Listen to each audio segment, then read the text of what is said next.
waktu awal-awal tuh Freya tuh pernah cerita gitu kan, kayak kamu tuh kita bikin baju yuk, terus kayak aku selalu kapan, terus kayak emang boleh ya gitu kan, terus kayak Freya dengan gigih dan semangatnya gitu, dia kayak ayo kita ngomong yuk, kan kita mau status original gitu kan, terus kayak akhirnya kita ngobrol-ngobrol sama manajemen, terus kayak yaudah kalian bikin 2 kostum ya, satu-satu seorang satu gitu kan.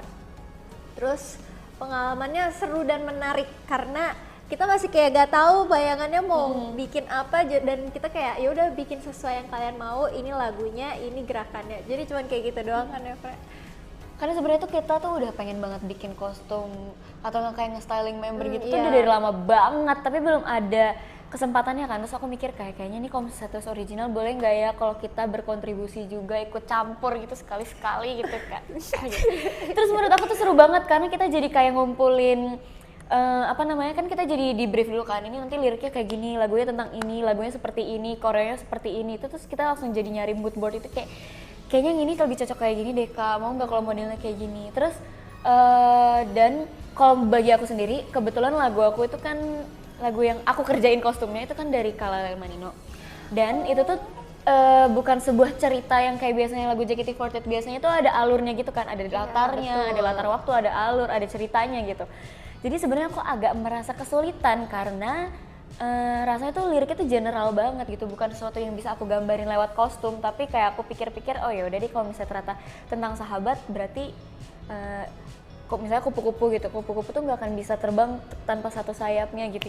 Aku lebih gak nyangka aja sih, karena aku pikir akan sulit untuk aku buat gitu loh, karena aku kayak bisa nggak ya, terus tiba-tiba kayak yaudah kamu buat aja dulu, nanti kita lihat terus gimana hasilnya, nanti kayak kita bisa omongin lagi gitu. Terus pas dikasih kepercayaan itu jujur aja itu kayak tambah pressure, dan aku tuh kayak Freya gimana nih kayak gitu. Kita bahkan bukan siap untuk dipilih tapi siap untuk nggak dipilih lebih menyiapkan gitu. Rasa untuk kayak yaudah kalau misalnya nggak dipilih nggak apa-apa deh, yang penting aku udah nyoba gitu. Terus kayak emang kita basicnya tuh ngegambar tuh gak bagus-bagus banget ya. Kita tuh belum pinter gambar sih sebenarnya. Iya, belum pinter dan belum rapi-rapi banget lah. Cuman kayak manajemen tuh kayak yaudah kalian yang penting menuangkan ide dan apa yang kalian inginkan aja dari lagu dan gerakan yang udah kita kasih gitu.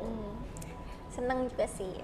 Ya kalau aku pertama kali itu seperti yang udah aku bilang, aku tuh pengen banget ini tuh dari lama gitu, rasanya pengen banget berkontribusi dalam hal apapun yang ada di JKT48 gitu kan. Ngerasa tersanjung sekali bisa dapat kesempatan itu. Waktu itu kita kayak boleh nggak Kak, boleh nggak kayak gitu-gitu kan. Bener. Cuman sejujurnya walaupun semangat tuh aku pressure parah, kayak ini aku kayak gimana setelah dapet justru kayak oh kita dapet nih, boleh deh kayak gitu. Karena mungkin itu permintaan kali ya, karena kita yang kayak Kak boleh nggak, terus kalau misalnya gagal tuh rasanya tuh kayak aduh udah kenapa ya tahu gitu nggak usah gitu kan. Iya kayak gitu.